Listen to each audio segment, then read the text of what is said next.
Bismillahirrahmanirrahim. Elhamdülillahi Rabbil alemin. Ve salatu ve selamu ala Resulina Muhammedin ve ala alihi ve sahbihi ecma'in. Amma ba'd. Esselamu aleyküm ve rahmetullahi ve berekatuhu. Hürmetlik ustazlar ve kırandaşlar, bugünkü fıkhi dersimiz teyemmüm kılış doğrusida. Teyemmüm degen su yok vaqtida yoki su bo'lsa-mu, suni ishlatishdan ojiz kelgan vaqtida tahoratninki o'rnida turadigan narsa. Taharet almoqchi bo'lsak yoki g'usl qilib yuyinmoqchi bo'lsak su topolmadik. Atrofda su yo'q yoki su bor, bir kasallik ba'zi bir ahvollarda suvni ishlatsak su ziyon qiladi yoki qattiq sovuq suv istadigan bir narsa yo'q.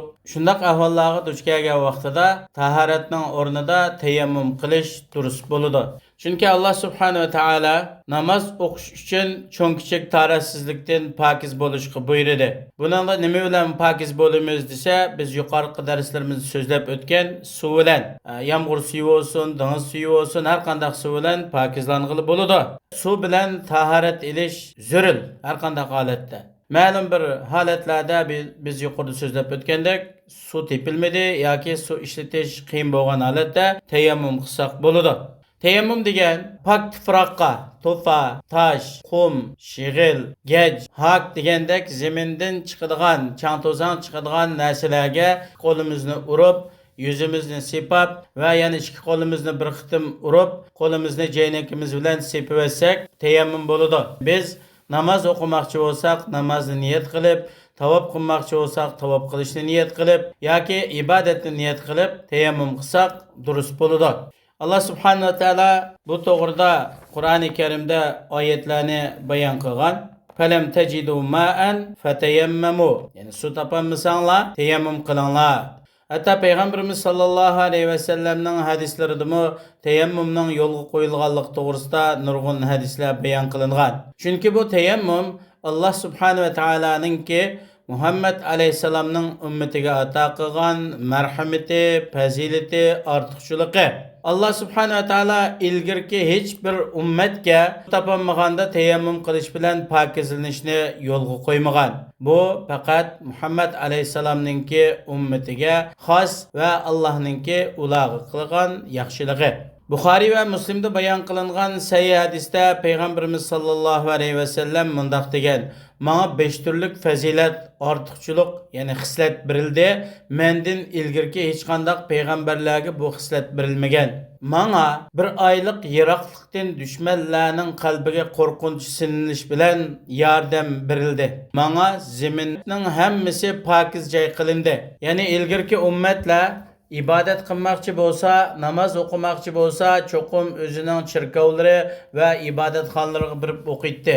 Ammo payg'ambar alayhisalomning ummati namozning vaqti bo'lib qolsa, qanday yerda bo'lsa, shu joyda namoz o'qisa durust bo'ladi. Safar jarayonida yoki bir yerda ketayotganda alohida, ya'ni masjidga birib namoz o'qish kerak bo'lmaydi.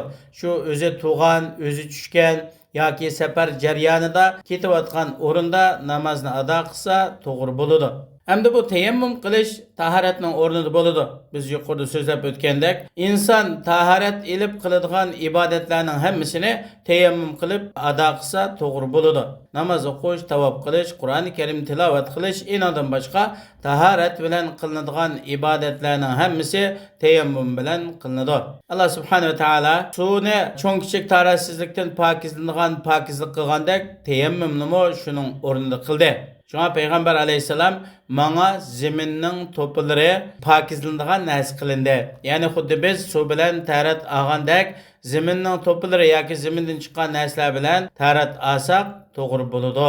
Hamda qanday ahvollarda tayammum qilish to'g'ri bo'ladi desa, birinchidan suv topolmagan vaqtida biz yuqorida o'qib o'tdik. Falam tajidu ma'an fatayammamu. Agar suv topolmasanglar tayammum qilinglar degan oyatning hukmi bo'yicha, mayli biz o'zimiz turayotgan joyda bo'lsin yoki safar jarayonida bo'lsin, suv tepilmagan vaqtida ba'zi ulamolarning qarashida har taraf 500 metr yoki 1 kilometr oraliqcha suv topqili bo'lmagan vaqtida tayammum qilsa durust bo'ladi.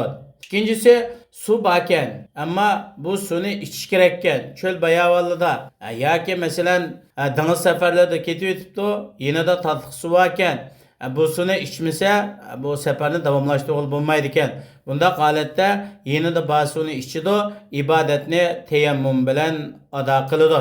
Üçüncüsü su baken ama su işletse bu adamda bir kesellik bo'lganlikdan bedeniga ziyon yetadigan yoki keselining saqayishi shifo tepishi kechikib qoladi ekan.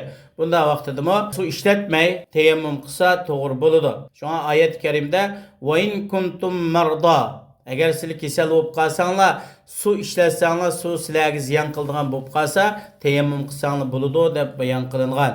Dördüncüsü, bek ağır keselken, su işletiş qadir bulamaydiken, taharet alamaydiken, namazdan vaqti chiqib ketishdan ensirab qalsa, bunda holatdami tayammum qilib namoz o'qisa bo'ladi. Beshinchisi, hamda qattiq sovuq, nayt sovuq rayonlar va yoki bir qish vaqti havo sovuq bir yerlik birib qoldi, taharet alay yoki g'usl qilay desa issiq su yo'q.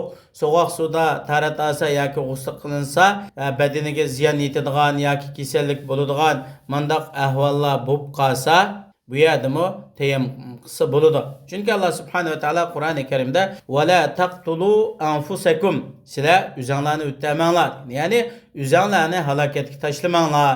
Agar qattiq sovuqda bardoshlik berolmaydigan ahvolda soğuk su işletip taharet alsa yoki yunsa, bu adamning salomatligi buzilib, kasal bo'ladigan mandaq ahvol bo'lib qolsa, bu vaqtida tayammum qilsa durust bo'ladi. Agar bir insonning badanida jarohat borkan, taharat hamda bu a'zolarini yumus bo'lmaydi ekan. Bundaq ahvolda jarohat va o'rinlarga tayammum qiladi, yusa ziyon bo'lmaydigan a'zolarini yuydi. Men kasal yoki jarohat bor deb tayammumlam qilib turolmay, yusa su ziyon qilmaydigan a'zolarni yuydi va su ziyon qiladigan a'zolarga tayammum qilib namozini davomlashtirdi. Shuningdek, insonning put-qo'llari sunib ketgan yoki badanlarida tiniq bo'lib qolsa, tiniqning ustiga masih qilib olsa kifoya qiladi. Hamda tayammumni nima bilan qilamiz deganda, tayammumni zaminning jinsidan bo'lgan har qanday narsa bilan tayammum qilsa bo'ladi. Mayda to'pi bilan bo'lsin yoki shig'il tosh, qum, gaj, ahaq degandek shunday narsalarningki hammasi bilan tayammum qilsa bo'ladi. Chunki Alloh subhanahu va taolo Qur'oni Karimda "Fatayammamu sa'idan tayyib", pak tuproq bilan yoki zaminning ustidagi pak narsalar bilan tayammum qilinglar degan. Payg'ambarimiz sollallohu alayhi va sallamning sahobalari namoz vaqti bo'lib qolgan vaqtida su topolmasa, zaminning ustidagi to'pi bo'lsin, qum bo'lsin, shig'il bo'lsin, har qanday chang to'zon chiqadigan narsalar bilan tayammum qilib namozni ado qildi. Tayammumni qanday qilamiz degan masalada biz yuqorida so'zlab o'tgandek, tayammum qilish uchun ikki qo'limizni ichib, to'piga yoki shu chang to'zon chiqadigan zamindan chiqqan narsaga uramiz, qo'limizning barmoqlarini ichib, enon bilan yuzimizni sukaymiz. Ikkinchi qitim yana bir uramiz, buning bilan ikki qo'limizni bilakcha xuddi jug'onga o'xshash bilakimizni silaymiz. Shuning bilan tayammum tamom bo'ladi. Ba'zi yani hadislarda bir qitim yuzini silab, ikkinchi qitimda ikki qo'lini beg'ishigacha silisimi bo'ladi degan. Ama biz qitim urish degan hadisni olgan, birinchi qitim zaminga urib, qo'limizni, yuzimizni silaymiz, ikkinchi qitimda o'ng qo'limiz bilan so'l qo'limiz bilan o'ng qo'limizni jaynagimizcha silasak, buning bilan tayammum ado topadi. Hamda tayammum qanday vaqtida buziladi desa, taharatni buzib o'tadigan narsalarning hammasi tayammumni buzib o'tadi. Shuningdek, suv tepilib qolsa, suv tepilgan vaqtida tayammum buziladi. Biz yuqorida tayammumga aloqador bir qadar hukmlarni so'zlab o'tdik. Agar buningda tushunilmagan masala bo'lib qolsa, ayrim so'ralsa bo'ladi. Diniy ishlarda hargiz sal qarashga bo'lmaydi. Bo'libmi, namoz ishlari bak muhim. Namoz islomning asosi, islomning to'riga. Unda o'xandikin biz namozni Alloh rozi bo'ladigan shaklda payg'ambar alayhisolamning ko'rsatmasiga uyg'un ado qilishimiz uchun namozning farz, vojib, sunnatlari, shundaqla namoz uchun taharat ilish intayin muhim bo'lganlikdan taharatga aloqador ahkamlarni bilishimiz, taharatni qanday narsalar bilan olamiz, qanday vaqtida suv bilan olamiz, qanday vaqtida tayammum qilsak bo'ladi degandek bu bir qator masalalarni nihoyat yaxshi tushunishimiz kerak.